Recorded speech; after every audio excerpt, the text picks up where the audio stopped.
Από άνθρωπο σε άνθρωπο, το podcast που έχει σκοπό να εμπνεύσει τους ανθρώπους να ζήσουν πιο αυθεντικά, πιο αληθινά και πιο ελεύθερα. Γεια σας, καλώς ήρθατε σε ένα ακόμα επεισόδιο του podcast από άνθρωπο σε άνθρωπο. Είμαι πάρα πολύ χαρούμενος και ενθουσιασμένος καθώς στο σημερινό επεισόδιο φιλοξενώ έναν άνθρωπο ο οποίος μου κάνει την τιμή και είναι εδώ σήμερα μαζί μου, τον πολύ γνωστό συγγραφέα Στέφανο Ξενάκη. Καλώς ήρθες, Στέφανε. Γεια σου, Σπύρο μου. Είναι η τιμή δική μου. Ευχαριστώ πολύ. Καταρχήν, για όσοι δεν γνωρίζουν τον Στέφανο, που λίγο δύσκολο, είναι ο άνθρωπος ο οποίος έχει γράψει το δώρο 1, το δώρο 2, το ναι, το Κάπτεν, οι δυο μας το τελευταίο βιβλίο, το οποίο δώρο 1 έχει μεταφραστεί σε πάνω από πόσες? 30-32 γλώσσες, νομίζω. 32 γλώσσες με πωλήσεις πάνω από 400.000 αντίτυπα. Καλώς ήρθες λοιπόν και πάλι στα μέρη μας. Στέφανε, μπαίνουμε τη μία λίγο έτσι στα βαθιά. Έχω έτσι δει αρκετές ομιλίες σου και σε παρουσίαση βιβλίου και εκτός παρουσίαση βιβλίου, και αυτό που μου έχει κάνει ιδιαίτερη εντύπωση, γιατί πάντα μου αρέσει να παρατηρώ τους ανθρώπους, είναι ότι στο τέλος, παρόλο που είμαι σίγουρος ότι μπορεί να είσαι κουρασμένος, μπορεί ενδεχομένως να πεινάς, γιατί όχι, να θες να πας να ξεκουρασεις μετά από μια ομιλία, σε βλέπω ότι είσαι εκεί μέχρι το τέλος, μέχρι να μιλήσεις και στο τελευταίο άνθρωπο που είναι εκεί πέρα. Και δεν φαίνεσαι να είσαι βιαστικός, μένεις και τον ακούς. Τι είναι αυτό που σε κάνει να είσαι εκεί και να ακούσεις μέχρι τον τελευταίο άνθρωπο? Πρώτα απ' όλα, ο φίλος μας ο Νικόλας που έλεγες νωρίτερα, λέει είναι ξεκούραστο να κουράζει για αυτό που αγαπάς. Οπότε είναι πολύ σημαντικό να κάνω κάτι το οποίο ξεκουράζομαι όταν κουράζομαι να το κάνω. Η φίλη μου Μαριακάκη λέει είναι άλλο το άκοπα, είναι άλλο το αβασάνιστα. Είναι πολύ σημαντικό να είναι αβασάνιστα, αλλά δεν γίνεται να είναι άκοπα. Οπότε ναι, κουράζομαι στο τέλος, αλλά είναι πολύ σημαντικό. Δεν βασανίζομαι όμως, γιατί είναι ο σκοπός της ζωής μου. Και για τον δικό μου τον αξιακό χάρτη είναι πολύ σημαντικό να φύγω και να έχει μιλήσει μαζί μου οποιοσδήποτε θέλει να πει το οτιδήποτε. Οπότε το βράδυ που θα πάω να κοιμηθώ πολύ καλά. Το κάνω κυρίως για μένα. Ποτέ δεν έχω αφήσει κάποιον άνθρωπο, μικρό ή μεγάλο, να είναι πίσω και το παρατήρησε πολύ σωστά. Θέλω πάντα να του μιλήσω, να με ρωτήσει και αν μπορώ να του πω οτιδήποτε μπορώ να του πω. Οπότε είναι πολύ σημαντικό για μένα να πάω για να κοιμηθώ καλά και να πλύνω. Η σημαντικότερη ματιά είναι όταν πλύνεις τα δόντια στο βράδυ, όπου είσαι ευχαριστημένος με αυτό που έκανες ή δεν είσαι. Οπότε όταν πλύνω τα δόντια μου το βράδυ, είναι πολύ σημαντικό να είμαι ευχαριστημένος με την ψυχή μου. Πολύ ωραία. Άρα λοιπόν, στην ουσία, αν κάνουμε κάτι που μας δίνει νόημα, γιατί από ό,τι έχω καταλάβει αυτός είναι ο σκοπός της ζωής, ο δικός σου, ωραία, είναι κάτι που η κούραση λίγο ξεπερνιέται πιο εύκολα, είναι κάτι που μπορείς να παραμείνεις εκεί, σου δίνει ενέργεια. Πάρα πολύ ενέργεια. Οπότε κουράζομαι, αλλά είμαι τόσο γεμάτος. Δυστυχώς ο ΣΥΝΕΚ λέει ότι είναι περίπου 20% των ανθρώπων στον κόσμο που αγαπάνε αυτό που κάνουν.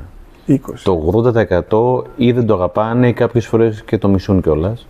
Οπότε είναι πολύ σημαντικό να βρω το σκοπό μου, γιατί δεν υπάρχει κανένας που να μην έχει σκοπό της ζωής, να μην έχει. Υπάρχουν άνθρωποι που το βρήκαν, οι άνθρωποι που δεν το βρήκαν καθόλου ακόμα, οι άνθρωποι που δεν το βρουν ποτέ. Okay. Οπότε είναι πολύ σημαντικό να είμαι στο 1 στους 5 ανθρώπους, εξαρτάται όλη μου η ζωή. Εξαρτάται το αν θα είμαι καλά με μένα, αν θα είμαι χαρούμενος, αν θα είμαι κουρασμένος, αν θα είμαι εμπνευσμένος.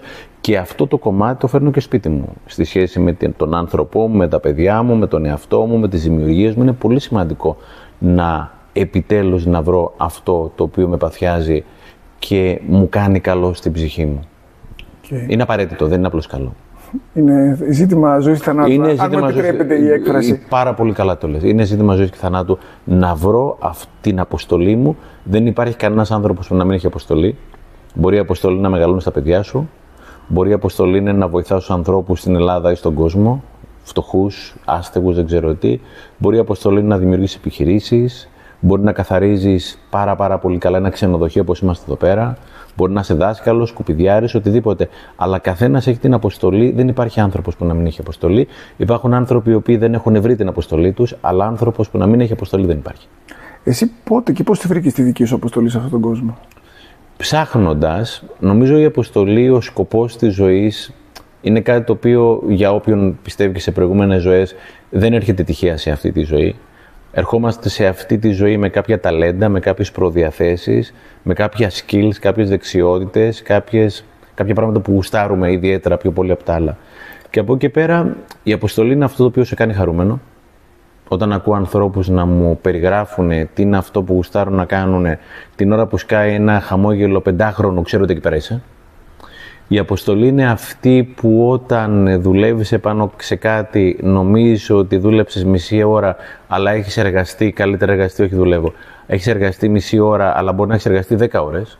Οπότε υπάρχει το άχρονο. Όταν είσαι στο σκοπό σου, υπάρχει το άχρονο. Περνάει ο χρόνος πολύ πιο γρήγορα. Και όπως είχε πει και ένας ομιλητής, δεν θυμάμαι ποιος το είχε πει, είναι να γίνω αυτό που είχα ανάγκη σε μία από τις πιο δύσκολες στιγμές της ζωής μου. Δηλαδή, αν κάποιος θέλει να βρει την αποστολή του, να ψάξει βέβαια, δεν είναι ότι ξαφνικά ήρθε. Ναι. Ένα, οφείλει να σε κάνει χαρούμενο. Δεύτερον, υπάρχει το άχρονο που πραγματικά ξεχνάς πως κυλάει ο χρόνος, γιατί το απολαμβάνεις, όσο και να κουράζεσαι. Και τρίτον, είναι αυτό το οποίο θα ήθελες εσύ να έχεις δώσει στο νεότερο εαυτό σου όταν ήσουν πάρα πολύ δύσκολα. Οκ. Πολύ όμορφο αυτό που λες. Σε πάω λίγο πίσω.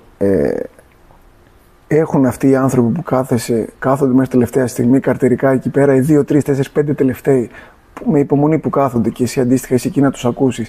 Έχουν έτσι κάποια κοινά στοιχεία που ακούς συνέχεια από τους ανθρώπους, γιατί σίγουρα είναι προβληματισμένοι. Σίγουρα κάτι θέλουν να σου πούνε, δεν είναι μόνο εκεί, είμαι σίγουρος μόνο απλά για μια φωτογραφία. Είναι εκεί γιατί κάτι θέλουν να πούνε παραπάνω. Υπάρχει έτσι, αν μπορούμε να πούμε κάποιο κοινό στοιχείο σε αυτούς τους ανθρώπους. Εξαιρετική ερώτησή σου. Ναι, είναι άνθρωποι οι οποίοι ή είναι δυσκολεμένοι πάρα πολύ ή θέλουν οπωσδήποτε να μου μιλήσουν. Οπότε, αν πραγματικά είμαι αποφασισμένος να κάνω κάτι και αδιαπραγμάτευτος, να μιλήσω στον Σπύρο, στον Στέφανο, να πάω να χτυπήσω την πόρτα, να διεκδικήσω μια δουλειά ή οτιδήποτε άλλο, θα το κάνω. Οπότε, ένα από τα χαρακτηριστικά των τελευταίων που κάθονται, και είναι πολύ ωραία ερώτηση, δεν μου είναι να κάνει κανένας, είναι ότι είναι αποφασισμένος αυτός και 10 ώρες να κάνω, θα κάτσει να μου μιλήσει. Οπότε, μια ισχυρή απόφαση είναι η αρχή για να ξεκινήσει η ζωή που θέλω. Κάτι το οποίο είμαι αδιαπραγμάτευτος. Δηλαδή, κάποια στιγμή είχε ο Ζίγκλαρ μια ομιλία, ο Ζιγκ Ζίγκλαρ, και κάποια στιγμή χτυπάει την πόρτα, κάνει τοκ και λέει: χτυπάει η πόρτα και δεν ανοίγει κάποιος, οπότε φεύγεις. Υπάρχει ο άλλος ο οποίος θα κάνει όμως τοκ. Αυτή η πόρτα μάλλον θα ανοίξει. Οπότε είναι πολύ σημαντικό να είμαι αποφασισμένος. Συνήθως αυτοί που είναι στο τέλος και περιμένουν είναι πραγματικά αποφασισμένοι και να μου μιλήσουν, αλλά να κάνουν και τα επόμενα βήματα στη ζωή τους. Γι' αυτό και θα κάτσουν όση ώρα χρειαστεί. Έχουν κάνει ενδεχομένως ήδη το πρώτο βήμα. Είναι ήδη η δράση το πρώτο βήμα, αλλά. Να αναγνωρίσουν ότι υπάρχει κάποιο πρόβλημα ενδεχομένως, έτσι. Φυσικά, και συνήθως έχουν φάει πάρα πολύ πόνο. Κάποια στιγμή έρχεται για τον καθένα μας αυτή τη στιγμή, το φτάνει πια, που λες δεν χωράει άλλος πόνος. Συνήθως σε αυτή τη στιγμή δεν έχεις άλλη εναλλακτική από το να δράσεις. Κι όμως, ακόμα και όταν ο πόνος περισσεύει, κάποιοι άνθρωποι θα συνεχίσουν να μην δρουν, οπότε κάποια στιγμή θα δυστυχήσουν ή θα αρρωστήσουν. Διάβασα κάτι πολύ ωραίο που έχεις βάλει πρόσφατα στο Instagram και λες με αφορμή τη νέα χρονιά που ξεκίνησε, λες οι χρονιές αλλάζουν όταν αλλάζουν οι άνθρωποι, όταν αλλάζουμε εμείς. Ωραία, πάρα πολύ όμορφο και πολύ σωστό, γιατί πολλές φορές είναι το κλασικό.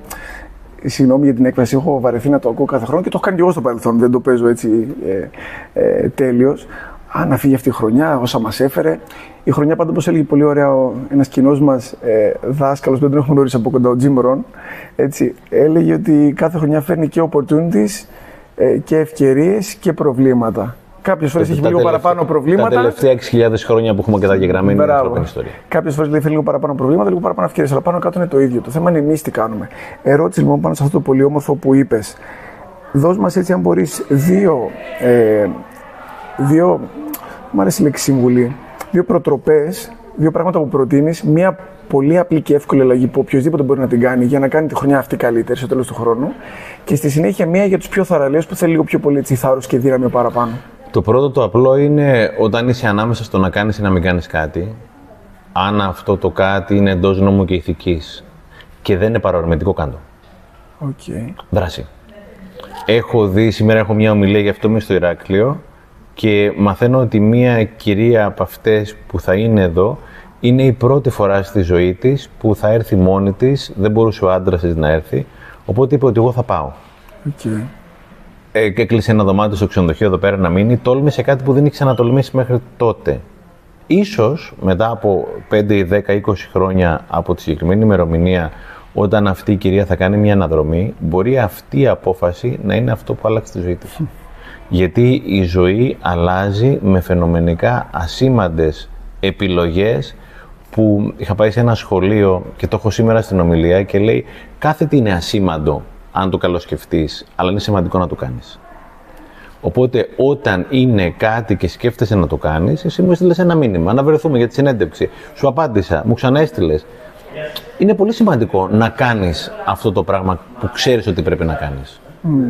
Και το ξαναλέω, κάθε τι φαίνεται ασήμαντο, αλλά είναι σημαντικό να το κάνεις. Οπότε φέτος, και το κάθε φέτος, γιατί το φέτος δεν ξεκινάει μόνο 1η Ιανουαρίου, και αν δεις και σήμερα που είναι 11-12 Ιανουαρίου, πόσο είναι, ξεκινάει μια νέα χρονιά.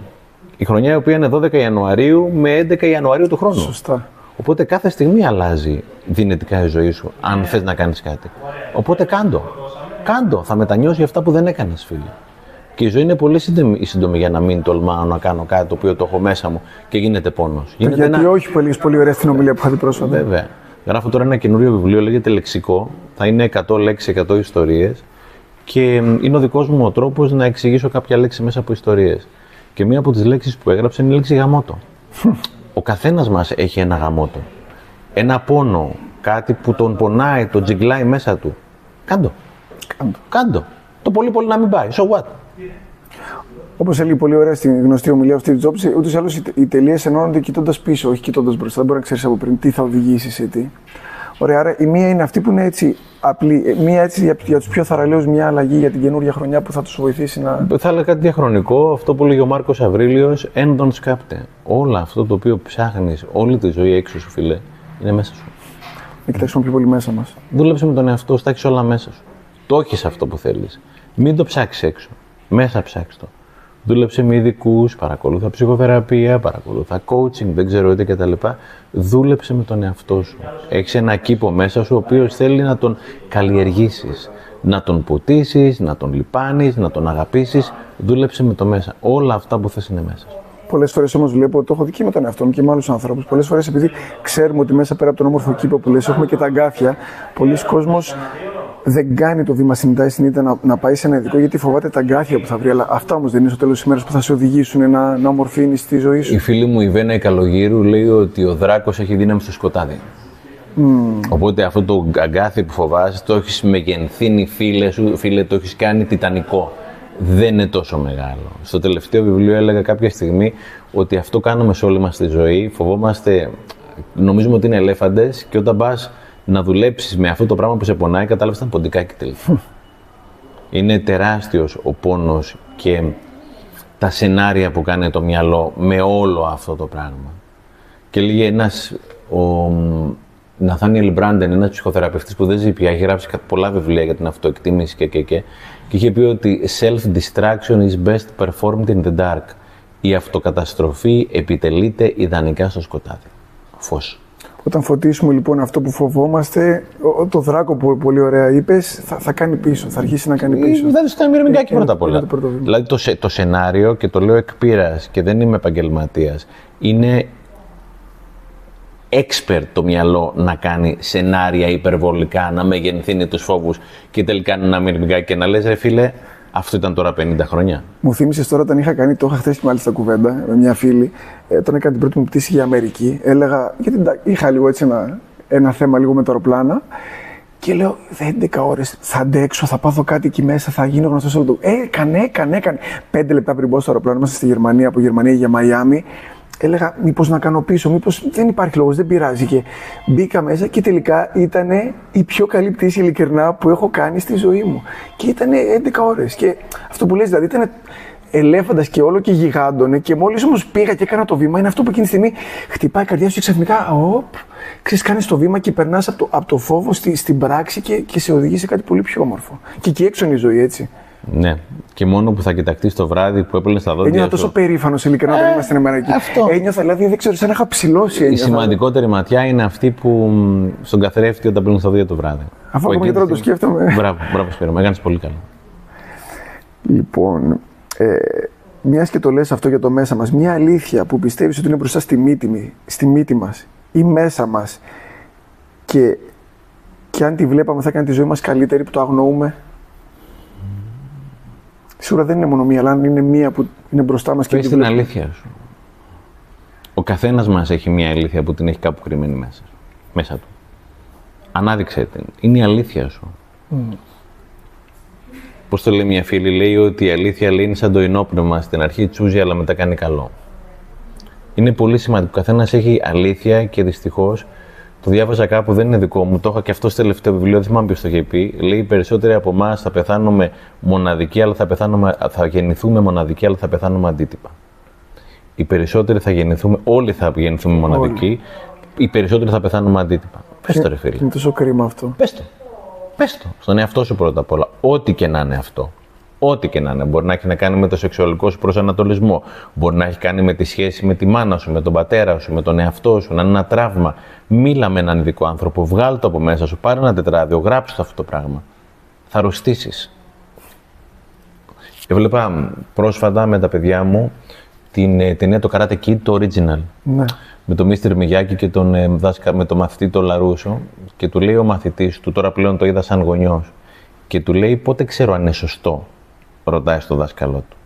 Του λέει: όταν είναι αληθινό και βγαίνει από μέσα σου, είναι σωστό. Και ταυτόχρονα, όταν θα σεβαστείς και θα αναδείξεις την αλήθεια σου, αυτομάτως σέβεσαι και την αλήθεια του άλλου. Γιατί καταλαβαίνεις ότι η αλήθεια δεν είναι μία, ο καθένας έχει τη δική του αλήθεια. Σίγουρα. Σίγουρα. Και το νιώθω αυτή ακριβώς την ερώτηση είχα κάνει κάποια στιγμή πριν από χρόνια στο ψυχοθεραπευτή μου. Ήταν η πρώτη φορά που είχα κάνει τότε. Και του λέω, γιατί είχαμε αυτή την κουβέντα, ότι ξέρεις κάτι, πότε είμαι εγώ και πότε είναι αυτό που με μάθαν να είμαι. Και μου λέει, το νιώθεις. Όταν κάνεις κάτι που είσαι εσύ πραγματικά, το νιώθεις από μέσα σου. Μια συμβουλή για το 2025, όποιος δεν κάνει ψυχοθεραπεία, χθες. Πραγματικά εγώ. Μην πάρετε καινούριο τηλέφωνο, μην πάρετε καινούρια ρούχα. Μια φίλη μου στείλε ένα μήνυμα, μου λέει: έκανα μια μαγιά. Λέω ότι μου λέει: ακύρωσε το σταθερό τηλέφωνο, ακύρωσε το Wi-Fi σπίτι και γλιτώνω 40-50 ευρώ το δίμηνο, γιατί έχω άπειρα δεδομένα μέσα από το κινητό μου και ούτως ή άλλως δεν χρησιμοποιώ το σταθερό τηλέφωνο του σπιτιού, αλλά το κινητό συνέχεια. Οπότε εξοικονόμησα 50 ευρώ το δίμηνο και τα έχω κάνει ψυχοθεραπεία, βιβλία, σεμινάρια. Σκέψου, κάνε έξυπνες επιλογές. Τα χρήματα τα οποία πάνε στην ψυχή. Προτεραιότητες. Βέβαια. Στην ψυχή, στο πνεύμα και στο σώμα σου, μιλώντας για άσκηση, μιλώντας για απλά πραγματάκια, αυτά ειδικά της ψυχής και του πνεύματος είναι τα τελευταία που θα κόψεις. Τα τελευταία. Στέφανε, λυπάμαι τόσο πολύ ειλικρινά όταν ακούω ανθρώπους να μου λένε ότι είναι το οικονομικό και δεν πάνε. Γιατί θυμάμαι εγώ στις μαύρες μου στιγμές. Πίστεψέ με, δεν είχα καν την όρεξη να δουλέψω και να βγάλω χρήματα. Οπότε έχανα χρήματα έτσι κι αλλιώς. Να το πάμε και από οικονομική άποψη να το πάμε που έτσι κι αλλιώς δεν συγκρίνεται. Γιατί η υγεία είναι κάτι πέρα από κάθε έτσι πάνω απ' όλα. Αλλά ειλικρινά θα σου κερδίσει και χρήματα αν το δούμε έτσι απλά. Και να σου πω και κάτι, υπάρχουν πολλοί άνθρωποι. Μία βελονιά στην ώρα της γλιτώνεις 10. Ναι. Υπάρχουν πολλοί άνθρωποι εκεί έξω. Αν πραγματικά το θες, όπως είπες, χτύπα. Εγώ ξέρω ψυχοθεραπευτές που δεν παίρνουν χρήματα σε ανθρώπους που πραγματικά το έχουν ανάγκη. Υπάρχουν και προγράμματα δήμων. Βεβαίως. Έχω ένα φίλο ο οποίος ήθελε να παρακολουθήσει κάποια σεμινάρια σε έναν οργανισμό. Δεν είχε χρήματα, ήθελε όμως πολύ. Οπότε τους πρότεινε να δουλέψει εθελοντικά για αυτούς εν είδη συμψηφισμού. Οπότε δούλεψε εθελοντικά για τον οργανισμό και παρακολούθησε σεμινάρια. Αυτός που θέλει να τραγουδήσει ένα τραγούδι θα το βρει. Αυτή είναι η αλήθεια. Πολύ σωστά. Πώς, και είμαστε πάλι πάνω σε αυτό, έτσι, είχα σημειώσει μια ερώτηση και για εσένα, αλλά και τι προτείνεις προς τον κόσμο. Πώς αντιμετωπίζει κάποιος τη σύγκρουση που υπάρχει μέσα μας, αυτό που πραγματικά είμαστε, βίες, αυτό που μας έχουν μάθει οι άλλοι να είμαστε, οι γονείς, η κοινωνία, το σχολείο. Πρώτα απ' όλα αυτό που ρώτησε το ψυχοθεραπευτή σου, κάνε ψυχοθεραπεία. Ούτε εγώ ήξερα ποιος είμαι. Αυτό το μαγικό. Και δεν τελειώνει και ποτέ αυτό το ταξίδι, έτσι, ούτε. Φυσικά. Το να δουλεύεις με το γιατί άλλος είσαι σήμερα, άλλος είσαι αύριο, άλλος είσαι μεθαύριο. Οπότε είναι πολύ σημαντικό να βλέπω και να βρίσκω και αυτός που είμαι και αν μπορώ να πάω τον εαυτό μου εκεί πέρα που η ψυχή μου θέλει. Οπότε απλά πράγματα κάντε ψυχοθεραπεία. Τέλεια, πολύ ωραία. Οδεύουμε σιγά σιγά έτσι προς το τέλος. Η μεγαλύτερη παρανόηση που έχουμε για την ευτυχία εμείς οι άνθρωποι. Ότι είναι απ' έξω. Αν θα μπορούσα έτσι με απλά ελληνικά, χωρίς να είμαι τελείως, δεν σου λέω ότι είναι σίγουρα σωστό, αλλά ένα από τα μεγαλύτερα λάθη που κάνουμε για την ευτυχία είναι ότι είναι κάτι εξωγενές. Είναι από μέσα η ευτυχία. Χτυπάει την πόρτα. Έλεγα ότι η χαρά είναι μια πόρτα, αλλά ανοίγει από μέσα. Οπότε όλη αυτή η ιστορία ανοίγει από μέσα. Πως πολύ ωραία, νομίζω ότι θα είμαι καλογύρι το λέω, πως μέσα έτσι και έξω, κάπως έτσι νομίζω. Ναι, δεν είναι το Αντώνη, το λένε και διεθνώς. Η Ιβένα το λέει, ναι, αλλά είναι πραγματικά ό,τι μέσα έτσι και έξω. Δηλαδή, αν θέλεις να δεις τι έχεις μέσα, δες τι βλέπεις έξω. Το έξω είναι αντανάκλας του μέσα. Αν θέλω να ψάξω μέσα τι έχει, ας δω το έξω μου και θα καταλάβω το μέσα μου. Έχω υπάρξει πριν από 2 χρόνια περίπου σε μια πανέμορφη πολύ μικρή πόλη της Γερμανίας. Ξέρεις, πιο όμορφες πόλεις δεν είναι αυτές οι γνωστές που πηγαίνουν λίγο προς τα έξω, παρά έξω το μας και ψάχνεις. Ήμουν όμως ίσως στη χειρότερη περίοδο της ζωής μου. Δεν μπορούσα να δω την ομορφιά. Το βλέπα και δεν μπορούσα να το βιώσω. Και έχω υπάρξει σε ένα μέρος που το λες άσχημο, με όμορφη παρέα, όντας καλά εγώ και ήμουν ευτυχισμένος. Το λέω αυτό που λες ότι αποδεικνύεται έμπρακτα ότι όλοι, άμα το σκεφτούμε, έχουμε ζήσει κάτι αντίστοιχο και στη μία και στην άλλη πλευρά. Όπως είμαστε μέσα είναι βλέπουμε τον κόσμο και όχι όπως είναι. Ακριβώς. Τα δικά μας φίλτρα. Ακριβώς. Έχεις μπροστά σου έτσι, σε κοιτάει, τον κοιτάς, σε ένα ταξίδι, έρχεται μπροστά σου και έχεις έναν άγνωστο και έχεις 60 δευτερόλεπτα μόνο να του πεις 2 πράγματα που ενδεχομένως αυτού του ανθρώπου μπορούν να του αλλάξουν τη ζωή. Τι είναι αυτά που θα του έλεγες? Παλιά αυτό που... Ξέρω ότι θέλει χρόνια και κόπο, αλλά αν μπορούμε όμως σε 60 δευτερόλεπτα, τι θα του έλεγες αυτόν τον άνθρωπο? Τίποτα, θα τον άκουγα. Αν με ρωτήσεις πριν από χρόνια, θα ήθελα να του πω 5 πράγματα, 15 πράγματα. Αν είχα 60 δευτερόλεπτα με έναν άνθρωπο, θα τον άκουγα. Αυτό είναι πολύτιμο που λες, γιατί οι περισσότεροι άνθρωποι νιώθουν άσχημα όταν νιώθουν ότι δεν τους ακούει ο άλλος. Και να τους ακούσει, όπως λέμε πολύ το κοινό που ακούμε και το λέμε όλοι μας, όχι να τον ακούσεις απλά για να του πεις την εξυπνάδα σου μετά, να τον ακούσεις για να τον ακούσεις, να νιώσεις αυτή την ασφάλεια ότι σε ακούω και δεν σε κρίνω και απλά πες μου, είναι ελεύθερο να μου μιλήσεις. Είναι συγκλονιστικό το πόσο σου αυξάνει το συναίσθημα ότι αξίζω όταν ο άλλος σε τιμάει και σε ακούει. Διάβαζε για 10η φορά του Dale Carnegie το How to Make Friends and Influence People, κλασικό. Κορυφαίο. Το οποίο το έχω πάρει από την πρώτη έκδοση. Το έχω πάρει από το eBay. Το παλιό, Ναι, έχω δώσει στον κόσμο τα χρήματα, δίνω χρήματα για τα βιβλία μου όσο δεν φαντάζεσαι. Και έλεγε αυτό το πράγμα, άκου τον άλλον, κάν τον να νιώσει σημαντικός. Είναι πολύ πολύ σημαντικό να σου δίνει ο άλλος το χρόνο και την προσοχή του. Είναι τα πολυτιμότερα πράγματα που έχει. Οπότε αν είχα 60 δευτερόλεπτα με έναν άνθρωπο, θα τον ακούω. Πολύ όμορφο αυτό που λες. Ξέρεις τι, κάποια στιγμή έζησα τέλος πάντων, μια μεγάλη απώλεια έτσι στο οικογενειακό περιβάλλον στη ζωή μου. Και θυμάμαι τότε ότι με είχε έτσι στεναχωρήσει και με θυμώσει, που ξέρω δεν το κάνανε για κακό, που έρχονταν κάποιοι άνθρωποι τότε, ας πούμε, στην κηδεία ή τις επόμενες μέρες και αυτά. Και ξέρεις, προσπαθούσαν ακόμα και οι παπάδες πολλές φορές, με όλο το σεβασμό, προσπαθούσαν να πούνε κλασικές ατάκες, θα είναι κάπου καλύτερα, ο Θεός θέλει λουλούδια ή θα περάσει και όλο αυτό. Και ξέρεις, εκείνη τη στιγμή δεν θες να ακούσεις κάτι. Και ξέρεις τι έκανα, έβαλα σε εφαρμογή από τότε. Δεν τους κατηγορώ αυτούς τους ανθρώπους, γιατί ξέρω ότι είναι το άβολο της στιγμής. Από τότε, κάθε φορά που είμαι δίπλα σε έναν άνθρωπο που έχει μια δύσκολη στιγμή, αν το θέλει αυτό, φυσικά έτσι δεν το επιβάλλω, τον παίρνω μια αγκαλιά και δεν μιλάω καθόλου. Είμαι απλά εκεί, ξέρω ότι αν θέλει θα μου μιλήσει. Δεν πρέπει, κάποιες φορές απλά πρέπει. Ο Θεός μας έδωσε 2 αυτάκια και ένα στοματάκι για κάποιο λόγο, μάλλον. Ναι. Κλείνοντας λοιπόν έτσι μία ερώτηση διπλή. Πώς θα ήθελες κάποια στιγμή που δεν θα είσαι σε αυτόν τον κόσμο, εύχομαι να είναι σε 60-70 χρόνια από τώρα, πώς θα ήθελες ο κόσμος, αν έχει μια ανάμνηση από σένα, έτσι, 1-2 λέξεις, πώς θα ήθελες να σε θυμούνται? Να είσαι καλά εκεί πέρα που είσαι, γιατί με βοήθησε εκείνη την ημέρα. Αυτό είναι το σημαντικότερο που μπορεί να πει, είναι η σημαντικότερη παρακαταθήκη για οποιονδήποτε άνθρωπο. Και μόνο που σε έχεις ανάμνηση. Να πει κάποιος ένα ποτήρι νερό ή ένα τσιπουράκι στο όνομά σου, να είσαι καλά, με έχεις βοηθήσει. Αυτό είναι το απόλυτο. Οι αγαπημένες σου κόρες, έτσι, τι θα θέλεις να κρατήσουν από σένα και να το έχουν ως κοιμήλιο να σε θυμούνται κάποια στιγμή? Όταν θα κάνουν τα δικά τους παιδιά, να προσπαθήσουν να τα βοηθήσουν, να τα εμπνεύσουν, να γίνουν ο εαυτός τους και όχι οι ίδιες ως γονείς, όπως τουλάχιστον και εγώ και η μαμά τους προσπαθήσαμε να βρούνε το δικό τους το τόπο, το χρόνο, το βηματισμό. Δηλαδή η γονεϊκότητα είναι κάτι πάρα πολύ σημαντικό. Και είναι πολύ σημαντικό να μεγαλώνεις τα παιδιά. Όταν γεννήθηκε μεγάλη μου η κόρη, η ψυχοθεραπεύτρια μου είχε πει να τη δεις όπως επιθυμεί και να σ' αρέσει. Πολύ όμορφο αυτό. Δεν μου είχε πει να δεις όπως επιθυμείς που λέγαμε μέχρι τότε. Όλοι χαζά.